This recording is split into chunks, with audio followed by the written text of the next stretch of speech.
بسم اللہ الرحمن الرحیم۔ دوستان محترم، اللہ رب العزت نے انسانیت کی ہدایت کے لیے انبیاء علیہم السلام کو دنیا کے اندر مبعوث فرمایا، جو کائنات کے اندر سب سے عظیم ترین لوگ اور عظیم ترین طبقہ ہیں۔ حضرت آدم علیہ السلام سے لے کر حضور نبی کریم صلی اللہ علیہ وسلم، حضرت محمد مصطفیٰ صلی اللہ علیہ وسلم تک تمام انبیاء علیہم السلام کو اللہ رب العزت نے ایک ہی مشن اور ایک ہی پیغام دے کر بھیجا۔ قرآن مجید نے اس کو وہ جو مشن اللہ پاک نے انبیاء علیہم السلام کو عطا فرما کر بھیجا تھا، قرآن مجید نے اس کو بڑے خوبصورت انداز میں اور بڑا واضح اور کیٹاگوریکلی بیان فرمایا، اور وہ جو مشن تھا، وہ جو مقصد تھا، اس کو مختلف جگہ پر قرآن مجید کے اندر مختلف آیات کے اندر بیان کیا۔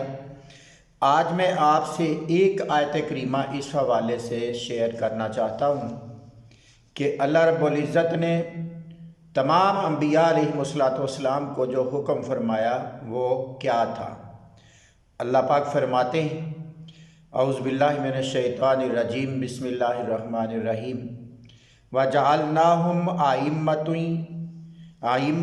يَهْدُونَ بِأَمْرِنَا وَأَوْحَيْنَا إِلَيْهِمْ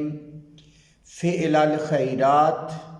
وَإِقَامَ الصَّلَاةِ وَإِيتَاءِ الزَّكَاةِ وَكَانُوا لَنَا عَابِدِينَ۔ اس کے اندر، اس آیت کریمہ کے اندر اللہ پاک نے فرمایا کہ ہم نے ان کو، یعنی انبیاء علیہم السلام کو سارے زمانے کے امام بنا کر بھیجا۔ ایک بات تو یہ، اور دوسری بات فرمایا بِأَمْرِنَا وَأَوْحَيْنَا إِلَيْهِمْ، اپنے حکم کے ساتھ، اور پھر ان پر وحی کی۔ وحی کیا کی ہے؟ پہلی بات جو اس آیت کریمہ کے اندر اللہ رب العزت نے بیان فرمائی کہ انبیاء علیہم السلام کا منصب کیا ہے، فرمایا فعل الخیرات، وہ نیک کام کرتے، نیک کام کرنا، یہ سب سے پہلا کام ہے، سب سے پہلا فعل ہے۔ اور دوسری چیز جو اس آیت کریمہ کے اندر انبیاء کرام علیہم السلام کے حوالے سے بیان فرمایا وَإِقَامَ الصَّلَاةِ، وہ نماز قائم کرنے کا حکم دیتے، وَإِيتَاءِ الزَّكَاةِ، اور زکوٰۃ ادا کرنے کا حکم دیتے ہیں۔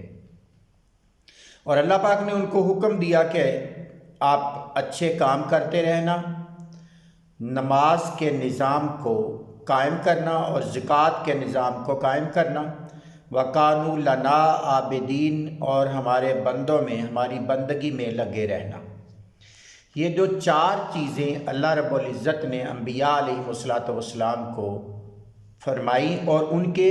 ذریعے سے، انبیاء علیہم السلام کے ذریعے سے پوری انسانیت کو عطا فرمائی، اور انبیاء علیہم السلام کو ماننے والے اور ان کی امتوں کو اللہ رب العزت نے ارشاد فرمائی۔ اس آیہ کریمہ کے اندر جو چار چیزیں بالخصوص اللہ پاک نے بیان فرمائی ہیں، وہ فعل الخیرات ہے، یعنی نیک کام کرنا، اور وَإِقَامَ الصَّلَاةِ، اور نماز کو قائم کرنا۔ نماز کو قائم کرنے کا مقصد صرف نماز خود ادا کرنا نہیں ہے، بلکہ نماز ایک پورے کا پورا نظام ہے، نماز کا ایک پورے کا پورا نظام ہے۔ اس نظام کو معاشرے کے اندر، معاشرے کے اوپر نافذ کرنا، اور اسی طرح زکوٰۃ ایک پورے کا پورا نظام ہے۔ جو نماز ہے وہ معاشرتی تربیت اور اصلاح کا، اور روحانی تربیت اور روحانی اصلاح کا بہت بڑا پورا ایک پروگرام، ایک پورا نظام ہے۔ اور انسان کی دوسری جو ضرورت ہوتی ہے وہ معاش ہوتا ہے، تو اللہ رب العزت نے انبیاء علیہم السلام کے ذریعے سے انسان کی معیشت کو، انسان کے معاشی مسائل کو حل کرنے کے لیے ایک پورا نظام اللہ پاک نے زکوٰۃ کی شکل میں عطا فرمایا، اور فرمایا کہ انبیاء علیہ والسلام کا منصب اور کام یہ ہے کہ وہ زکوٰۃ کے نظام کو قائم کرتے ہیں، اور پھر وَقَانُوا لَنَا عَابِدِينَ، اور وہ ہماری پوری بندگی میں لگے رہے۔ یعنی تیسرا کام یہ ہے کہ وہ زندگی کے ہر شعبے میں ہماری اللہ کی بندگی کرنے والے ہیں۔ تو انبیاء علیہ والسلام ہی انسانیت کے لیے رول ماڈل ہیں، اور انبیاء علیہ والسلام کا ہر فعل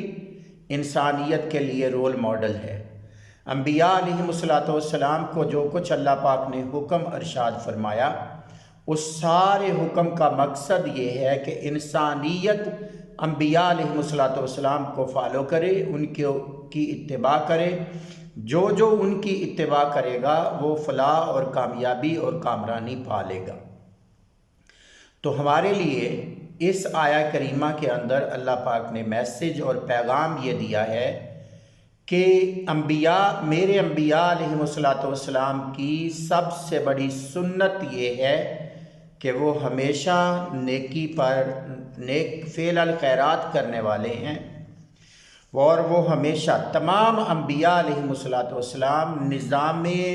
نماز قائم کرنے والے ہیں، اور تمام انبیاء علیہ والسلام نظام زکوٰۃ کو قائم کرنے والے ہیں، اور تمام انبیاء علیہ والسلام میری بندگی میں، اللہ کی بندگی میں ہمہ وقت لگے رہنے والے ہیں۔ اور یہی میسج اللہ رب العزت نے ہمیں بھی دیا ہے کہ جو میرا بننا چاہتا ہے، جو میرے انبیاء سے اپنا تعلق استوار کرنا چاہتا ہے، مضبوط کرنا چاہتا ہے، اس آیت کریمہ کے اندر، باقی آیات کے اندر اور بھی احکامات ہیں، اور بھی طریقے درج ہیں، مگر اس خاص آیت کریمہ جو آج ہمارے زیر بحث ہے، اس کے اندر اللہ رب العزت نے فرمایا کہ ان کو تینوں چیزوں کے پابند ہونا ہوگا۔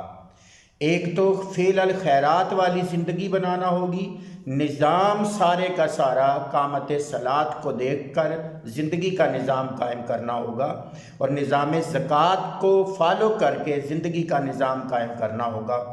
اور جو میرے بندے ہیں ان کو ہمہ وقت میرے بندے بن کر رہنا ہوگا۔ اللہ رب العزت سے دعا ہے کہ اللہ پاک ہمیں قرآن مجید کے اس میسج اور اس پیغام پر کما حق پوری طرح عمل پیرا ہونے کی توفیق عطا فرمائے۔ والسلام علیکم ورحمۃ اللہ وبرکاتہ۔